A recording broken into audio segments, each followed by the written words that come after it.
আজকে লাঞ্চে এসেছি এখন 13 প্রাবণ রেস্টুরেন্টে। তো দেখি এর ভেতরেতে কি আছে না আছে। তো বেশি লাইন দেখলাম না, মানে একদমই নেই। তো চটপটি আমাদের হয়ে যাবে। তো চলো ভেতরে যাই। তো আমরা এখন চলে এসেছি 13 প্রাবণ রেস্টুরেন্টে। তো এটা খুবই ভালো শুনেছি। তো আজকে এটা রিভিউ করতে এসেছি, দেখা যাক। আমরা এখন খুবই খালি অর্ডার করেছি, খাবারটা আসবে তারপরে শেয়ার করবো কী কী দিল, কীরকম টেস্ট সব।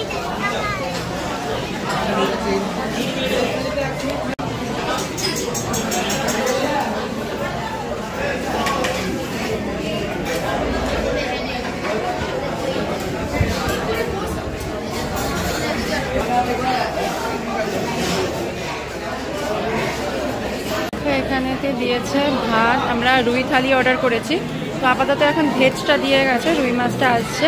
এখানে এরমভাবে ভাত দিয়েছে, এখানে একটা আলুর তরকারি, আলু পটল দিয়ে তরকারি করেছে, আর আলু পোস্ত করেছে, ডাল, চাটনি আর আলু ভাজা দিয়েছে আপাতত। আর এই দেখো রুই মাছ দিয়েছে, রুই মাছের কালিয়া। তো এরকমই একটা মোটামুটি পিস দিয়েছে। তো যাই হোক, খাবারটা খেয়ে দেখি কেমন হয়েছে।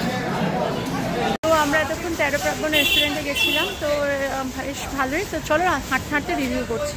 তো 13 প্রাবণ রেস্টুরেন্টে আমরা গেছিলাম, তো বেশ ভালোই, টেস্ট মোটামুটি ভালো। এর আগে বিদেশ ঘরে খেয়েছিলাম, তো সেখানকার থেকে মাছ বেটার।